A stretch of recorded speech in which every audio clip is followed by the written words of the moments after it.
Hey everybody, it's me, Steve. Today I'm going to be talking about the Baraboo Quartzite, and I am also going to be talking mostly about the Baraboo Syncline. This is in the Baraboo area of Wisconsin, the Baraboo Range, the Baraboo Hills. Many different people call them different things, but the Baraboo Quartzite forms a structure called a syncline. And basically in geology, a syncline looks basically like this in cross-section. So if this was your level beds, this is a syncline. It can take on other shapes. It can be slightly overturned. It could be more bowl-shaped. It could be bent like this. But see where my nose is? The definition of a syncline, and you're going to see this later, is basically where my nose, that's the axis. The limbs, these parts, these edges, are upslope from where the axis is. Okay, so you're going to see that again. And in the video that I'm going to show you from when we took this weekend at Devil's Lake. Now, Devil's Lake in Wisconsin is on what we call the south limb, the gently dipping beds of the quartzite. Remember, the Baraboo Quartzite is over a mile thick, but only like the upper 500 feet are exposed at Devil's Lake. And you look inside the quartzite, and there'll be beds of phyllite, which are basically a metamorphosed shale, because quartzite is a metamorphosed sandstone. But the phyllite's special in this case because it's in between. Like if this is a bed of quartzite, this is a bed of quartzite, it's in the middle. Think of it like peanut butter in a sandwich. As the quartzite became deformed, that peanut butter is going to move. Well, what happened is compensation structures formed within that phyllite, which also had beds of quartzite in it. And I'm going to show you a typical place every geology student goes to right here, right now. And then after that, I am going to give you a little mini lecture on basically how the Baraboo Quartzite formed. It's July 13th, 2019. We are at Devil's Lake State Park in Wisconsin. But we are not near the lake. The lake's that way. The main entrance road in is behind us. We have come up to a place where every geologist in the Midwest who takes structural geology is going to be taken to. Now, we are in Wisconsin. We are in the driftless area. We are within the Precambrian Baraboo Formation. And those of you who might remember my other talks, the Baraboo was originally a quartz sandstone deposited 1.6, 1.7 billion years ago, and has subsequently been deformed, and we're going to get into some structural geology here, has been deformed into a syncline. All right, and that's what we're looking at here, because I've said this before, structural geology, what we know about mountain building events, even before we knew about plate tectonics, and how to tell large-scale structures like the Baraboo Syncline.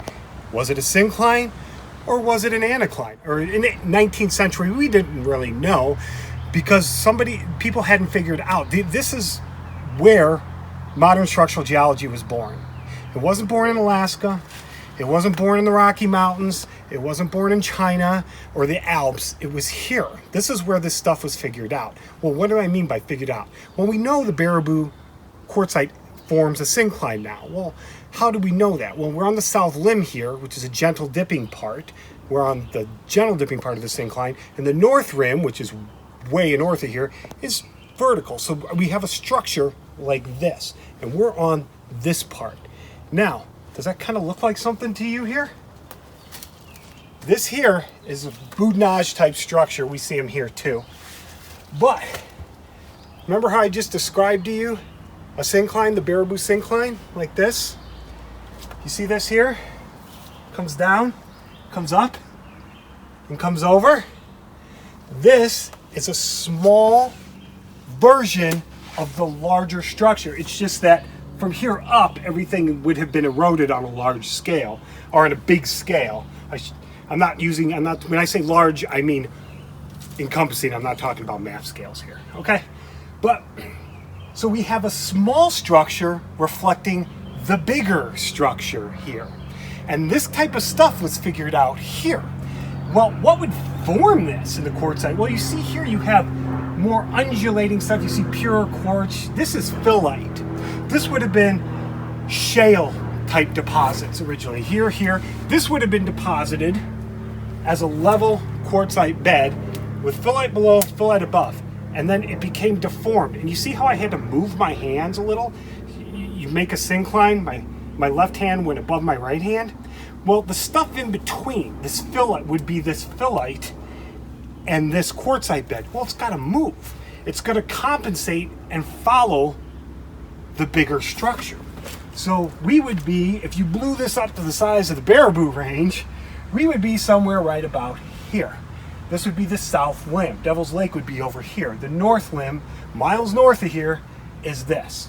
And by picking something out like this, how do we know this is reflective of the larger structure? Well, we've done borings and we've hit the quartzite. We know this is pretty good.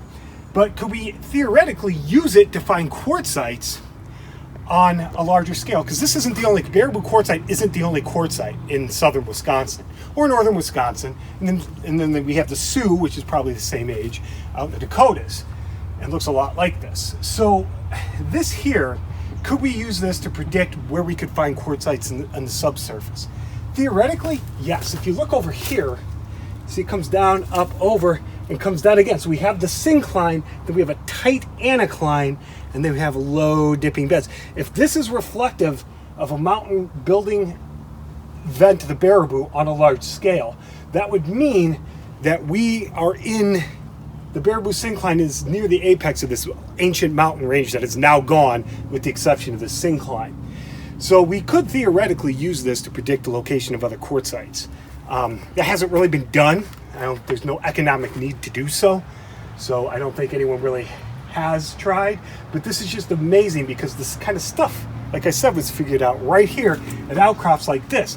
People like Van Hise, who ended up becoming the president of University of Wisconsin, Leith, all these people in the 19th and early 20th century, this is where they stood and figured this stuff out.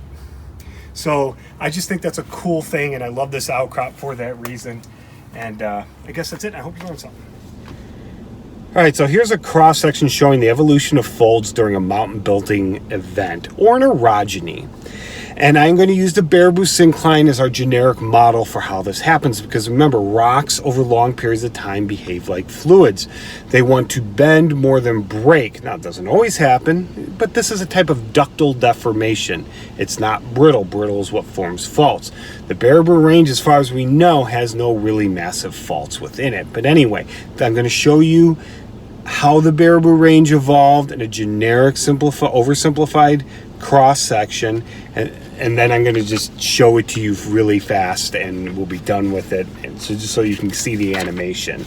So basically, you start out with the surface here. That gray is equivalent to the rhyolites. That red is equivalent to the granite.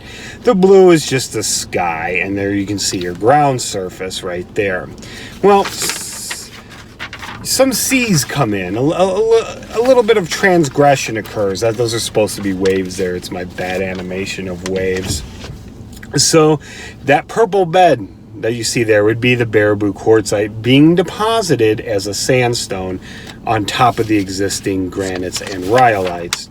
Then the sea transgresses our basin. This is basically forming a basin. We get regional subsidence. So we're getting basin forming. So then we get more deposits on top. Remember, this is all Precambrian, all right? So we get more deposits represented by this green here as our seas get deeper because our basin is subsiding. Then our basin keeps on subsiding. We get these brownish, or these light tan, or these light yellowish brown deposits, and now we have reached our maximum basin subsidence, and we got all of our geologic sedimentary layers deposited, which would be the purple quartzite, the green sediments on top of that, and then the yellowish, the slightly brownish yellow stuff on top. Now what's going to happen is our seas are going to retreat. The seas are gone, and this is because now we had basin subsidence. Now we're getting uplift, which is going to be initiated by compression. And essentially here, since this is modeled after the Baraboo range, north is going to be, modern north is going to be to the right, south is going to be to the left. That's just for reference point. Okay, so we start getting compression, all right?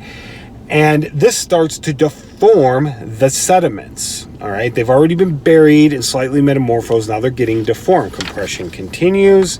As you can see, we're starting to get some structures here. We're starting to get syncline in the middle there. And deformation continues. You're getting an anticline structure now forming with the syncline, which is what I showed you in the field video that is right before this. This is kind of like what the boudinage structure is taking on here. Okay, now you see here the ground surface is really level. That's for simplification purposes. Obviously there's going to be topography and erosion here, but I'm just doing this for simplicity purposes. Okay, so now you have your mountain building event. Your orogeny has really folded all the rocks from the oldest to the youngest. All right, now what's going to happen is as your rocks are become continuously more exposed to the atmosphere, what is going to happen as the mountain range begins to erode, because now that you've uplift has ceased, erosion is going to